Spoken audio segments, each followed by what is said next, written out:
With a 12th place finish in the league last season, we've got a load of work to do if we want to take this squad to the next level. And as you can see from the number of players that I've put on the transfer list, we are being ruthless with the squad this season in order to be able to do that. Now looking at the squad, there are three key areas that I'd like to improve heading into the new Premier League campaign. And central defence is most definitely the first one. With Bella now up to 78 and his defensive partner Mohamed Salazou now up to 80, I still have faith that those two will be the cornerstone of my defence for the foreseeable future. And with Kaleta Carr also up to 80, I think he's a very good stand-in. However, I've only really got three proper central defenders at the club in those three players. I've got a young player in Simiyu who's, well, he's only rated 66 and at 21 years of age, he's probably going to go out on the loan list. And I've also got Jack Stevens, who, as you can see, only has 12 months left on his contract, and I have transfer listed him as I don't really think he's going to be able to add anything to my starting 11. Right midfield is the next position that I want to upgrade. As you can see, Jeremy Doku is literally the only right winger at the club. So whilst he did hit the ground running last season and at 21 and an exciting prospect up to 80, he definitely will continue his reign in our starting 11. I definitely need to bring in some additional competition for him as well. And up front, last season Onuachu showed that he does have that something special with a fantastic return in goals from him in the Premier League.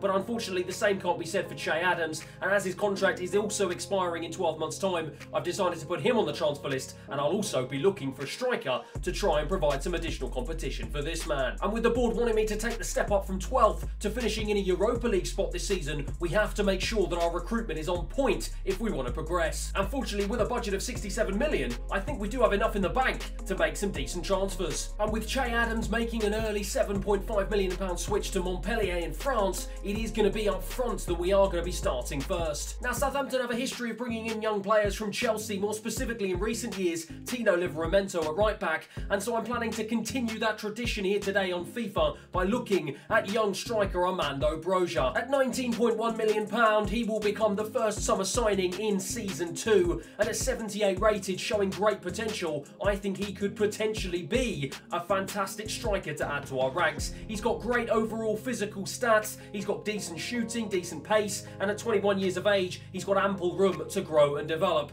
Welcome Armando Broja, you are our first summer signing. Now moving on to the right-hand side of midfield, with Jeremy Doku being the only player who can play on that right-hand side for us, it is imperative that we bring someone else in to try and compete with him. And as you can see from my shortlist, I have a variety of different options to choose from. Now for me, the most important thing was bringing in a player who could genuinely provide competition for Jeremy Doku and offered a great deal of versatility across my midfield. And in Andreas Skov Olsen, I think we have found that player. And at £11 million plus a swap deal with Orsic, he becomes our second signing of this summer. At 23 years of age, 6'2" with 4-star skill moves and weak foot, he has got tremendous physical stats and he's got fantastic technical stats to boot as well. Jeremy Doku, I'm sure, will be quaking in his boots as we finally have someone who can provide this man with genuine competition and take this squad to the next level as we head into Season 2. And so with two signings down, it's time to turn our attention back to central defence. Now Jeremiah St. Just was someone I was recommended to sign in Season 1 and I decided to hold fire, but I have now decided to go back in for him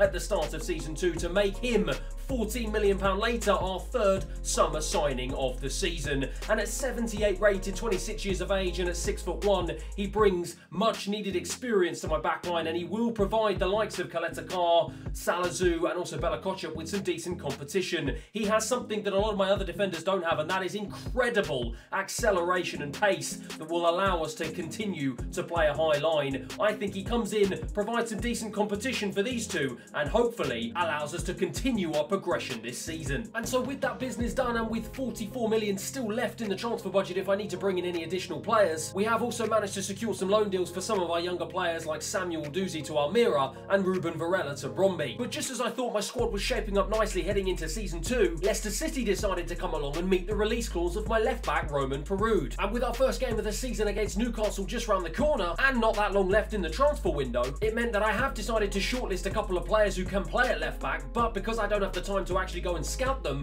I'm going to have to take a punt on which one might be the better fit for the club. And with me having no idea what the value of each player is, you can see that my £8 million offer for Luca Netz went down like a lead balloon. And so with Luca Netz down, it was time to move on to my second target, Adrian Truffert, and judging by how easy that transfer negotiation was and how quickly he was keen to join the club, I've got a sneaky feeling I may have massively overpaid for him, but £20 million later, he becomes our fourth summer signing of the window. So this is how the squad is looking heading into the first first game of the season against Newcastle, and as you can see from our starting 11, there aren't actually any changes from the back end of last season. The biggest changes, though, are on the bench, with all 4 of my summer signings now featuring, and they take the depth of this squad up to new heights that it definitely wasn't last year, and I think we're in a far better position to try and compete for that Europa League spot. There is one player, though, that has made it into my starting 11, and it is someone who I am super excited about. The 19-year-old Romeo Lavia is an exciting prospect, and due to his loan out to Leeds at the back end of last season, he has been able to move up to a 73 rating, and at central defensive midfield in place of Diallo, who did actually do quite a good job at the back end of last season. I really do think he can potentially add something to our squad, and I think he has got all the makings of a potential superstar as we progress through this career mode. As the groundman and the cameraman get the stadium ready, the fans, though, are roaring. They are buzzing for Season 2 to kick off. My players are buzzing for Season 2 to kick off. It is time to get the first game of the season against Newcastle up and running. Lavia, with his first touch of the ball in a Southampton shirt this season, goes and gives it to James Ward-Prowse in a difficult position, and we give the ball away. It's Dahoud for Newcastle, but Salazar comes across. That is what I want to see from him in Season 2, but Bruno Guimaraes with a great ball into Alexander Isak. It's blocked again from Salazar. 2 great challenges inside the opening 5 minutes, but Newcastle with Rodrigo tries to get in, and Salazar again. That is 3 great challenges and interceptions straight away, putting a marker down for exactly how he wants to play this season. Jeremy Doku, though, into Timber. I've been looking for even more for him in Season 2, and Livramento down the right-hand side. We've got options in the centre. Can he find any? Dinks it over. What an acrobatic clear from Sven Botman. What an opening 10 minutes this has been. Dahoud for Newcastle into Alexander Isak. He turns really nicely. This time it is Bella Kotchap who's across to make the interception. And Onyeachu can now release Suleimana down the left-hand side. Once again, he's another player I'm going to be expecting more of heading into Season 2. And he's managed to get into the box. Lays a lovely ball to Timber, who heads it down straight into the hands of Nick Pope. Dahoud out wide to Matt Target on the left-hand side. Tries to go past Livramento. Hasn't got the pace nor the strength to do so. Bella Kotchap gives it to Lavia. Lavia goes out wide to Yilmaz. Yilmaz is going to have to step up his performances this season, as we've got a new left-back in town who's ready to stake a claim. And just as we say that, we go and give the ball away, and it's Alexander Isak. Nice 1-2 between him and Rodrigo. Rodrigo trying to streak down the right-hand side.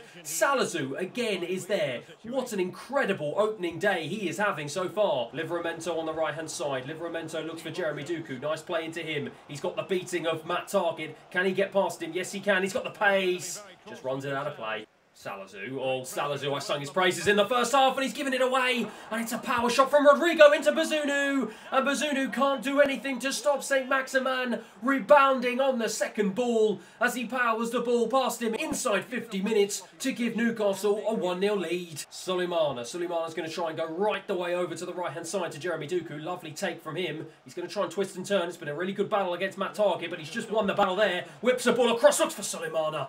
Inches away from getting his head to it, as it's a good response for going 1-0 down. Kieran Trippier with the throw for Newcastle. Looks for Rodrigo. It's a good challenge from Ridvan Yilmaz. Onyeachu now can try and feed this back to Suleimana. He's got the pace to get away from Trippier. Hasn't got the pace to get away from the other defenders, though. Ridvan Yilmaz looks for James Ward-Prowse. Ward-Prowse, sorry! What a strike from Ward-Prowse! It was so quick I couldn't get his name out. That is a sensational way to open the campaign for Southampton. He celebrates in front of the home fans. My word, what a fantastic way to equalise this game. Target into St. Maximin. Newcastle looking to respond straight away. Salazar, though, making up from his earlier mistake and putting in a decent challenge, and now we can try and escape with the ball. Bella Kotchap into Doku. Duku's just going to try and dink it back over to him. Bella Kotchap finds himself on the right-hand side, going down the wing. My word, what on earth is this from the centre-back? Whips a good ball in on Onyeachu. Oh my word, that is absolutely fantastic. What on earth is going on? Well, within a blink of an eye, from 1-0 down, we are 2-1 up. It was Bella Kotchap, my centre-back, who found himself on the right wing. What a cross!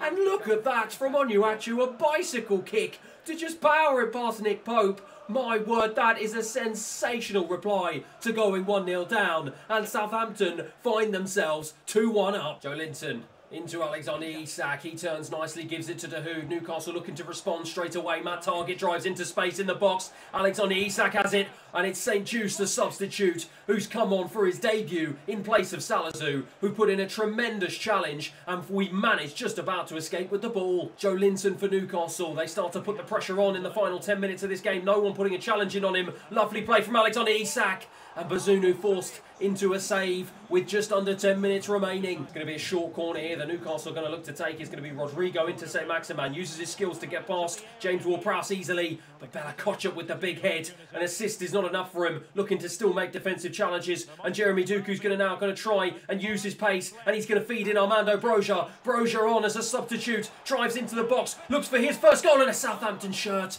and it's a great save from Nick Pope to deny him. James Ward-Prowse with the resulting corner. Both teams looking likely to score here, and it's Doku with his head, and it's just out and just wide. We have another corner though, and it's another one that James Ward-Prowse is going to throw in, looking for the head of Doku, and this time it's Nick Pope to just tip it over the bar. His third time going to be a charm. James Ward-Prowse back into Doku, this time with his head. It falls to Timber. Oh my word, he's put it wide. How on earth has he done that? It was easier to score. He's hit the side netting, and I hope and pray to the gods into stoppage time with 4 minutes remaining that does not come back to bite us. James Ward-Prowse looks for Armando Broja. Nice ball. He holds it up well into Jeremy Doku. Doku across, looks for Solimana, and Solimana puts the game to bed. A wonderful piece of play. New signing Broja was involved, came deep, laid a beautiful ball off to Jeremy Doku. And that man, Kalmadine Sulemana, making his mark, getting his goal. Bazunu celebrates in front of the fans. We have put this game to bed. It is 3-1 Southampton. The referee blows the whistle for full time. The fans are ecstatic. They celebrate. The Newcastle players are scratching their heads. They cannot quite believe it. Adrian DG salutes the support of the fans. What a way to kick off Season 2. A fantastic 3-1 comeback. That man, Sulemana, was sensational all game and rounded off a fantastic performance with a goal. Adrian Truffert and St. Just perfect at the back on their debuts as well, as was Armando Broja. A brilliant way to kick off Season 2 full time. It's 3-1 Southampton. Onuachu picking up where he left off from last season. I was hoping that the introduction and arrival of Armando Broja would be like a rocket up of Onuachu to try and bring him to the next level. And my word, has he responded fantastically. An overhead kick to kick off Game 1 in Season 2. And my word, does he definitely have that something special. We do a better job in the Carabao Cup this season than we did last, with Skov Olsen getting his first goal in a Southampton shirt as we beat Stoke City away 1-0. But unfortunately, in spite of Broja getting his first goal in a Southampton shirt, we are brought right back down to earth, courtesy of 2 late goals from Young and Fabio for Sheffield United as they beat us 2-1 at home. And so as we get to the end of this first episode of the new season, we find ourselves in 5th place in the final Europa League spot after 3 games with 6 points on the board. Spurs, City, Arsenal, Manchester United ahead of us. It will be a tough ask to try and stay with those 4 teams as the season progresses, but with our 4 new signings hitting the road, but with our 4 summer signings all hitting the ground running so far this season, I am confident we can make a real stab at getting into Europe. That is it for today's episode though. Thanks again for watching, and I'll see you again next time.